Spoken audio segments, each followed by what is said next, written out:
This is the moment my Mooney Ranger turned outlaw. I flew 1,500 miles to rip the prop off my Mooney and replace it with Hartzell's brand new Outlaw prop.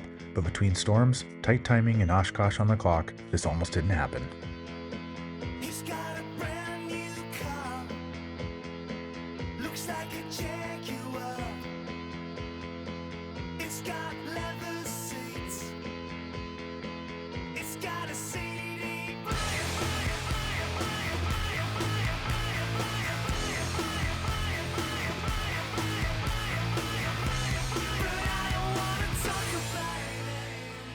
Alright, welcome to the flight deck of the Mooney. We're going to Amarillo, then to Lebanon, Missouri, I believe. We'll see if we get some rain around that area. We may head a little bit to the north, cut over to Ohio, Chicago area, but we'll see. Cruising at about 145 knots out of the ground with about a 3-knot headwind, so can't beat that at 8.3 gallons per hour. Maybe we can. Maybe we can with this new prop. Super excited about it.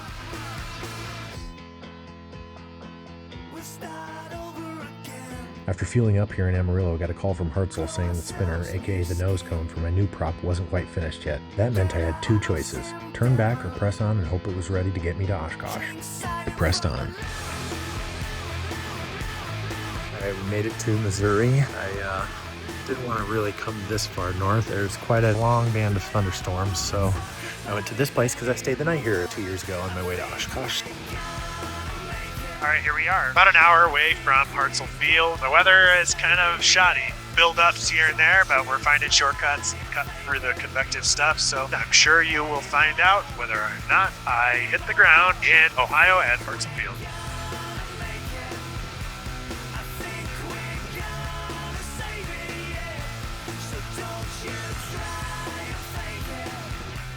All right, we made it.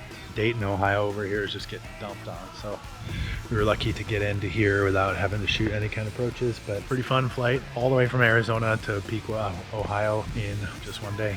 So it was pretty good. So with a couple of days to kill, I went looking for something to do. That's when I heard about some other outlaws in town.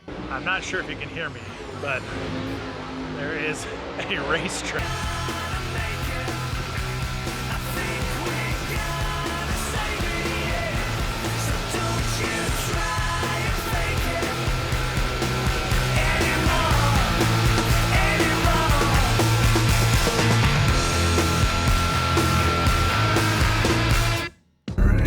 Someplace cool.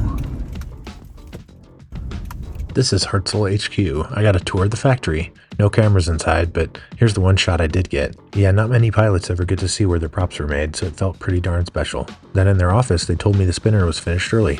Maybe it was time to finally meet the outlaw.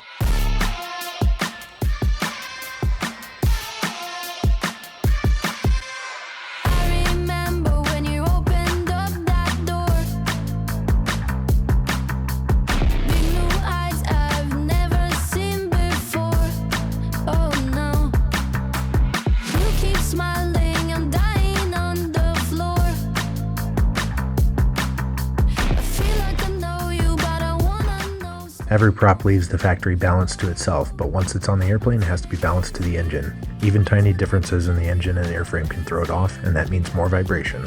So Braden hooked up his balancing computer. One sensor, an accelerometer, was taped to the cowling to measure vibration. Another, an optical sensor, tracked the prop's position using reflective tape on the blade.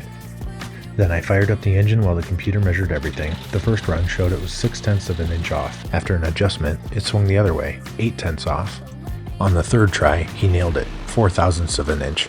Basically perfect. To get it that smooth, he added tiny weights to the spinner. First putting them on the outside, then after we rolled the plane back into the hangar, he mounted them permanently inside on the back plate. The Outlaw's ready to fly, but can I make it to Madison in time to join the Mooney Mass Arrival into Oshkosh before the weather shuts us down? Subscribe to find out.